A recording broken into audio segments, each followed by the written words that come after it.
مفاهيم تتغير بتغيرات الزمان والمكان والثقافة. الشيعة أكثرهم في إيران. ليش؟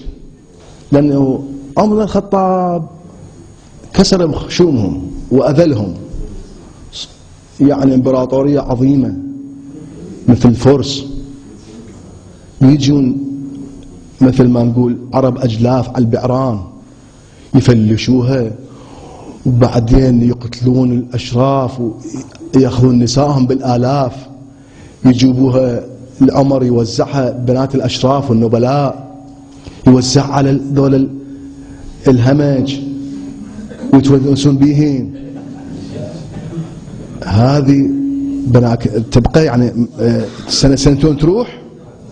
ما تروح، مئات السنين تظل الكراهية باقية. ولهذا أعدى الشيعة إيران مو أبو بكر ولا خالد بن الوليد، عمر، دائما عمر، يلعنون عمر. ليش؟ ورتبوا عليه شنو؟ أنه كسر ضلع الزهرة حتى يعطوه في طابع ديني. ولا كسر ضلع الزهرة ولا ما يسمى واقعا.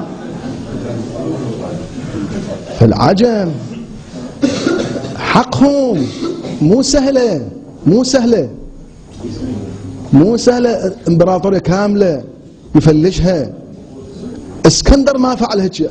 اسكندر احتل ايران كلها ورا عدة اشهر انسحب وخلاهم على دينهم. دول العرب ايش سووا بهم؟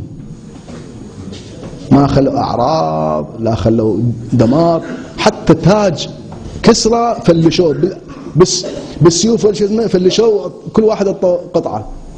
التاج ليش تفلشه؟ ذهب. ما يفتهمون هذا التاج.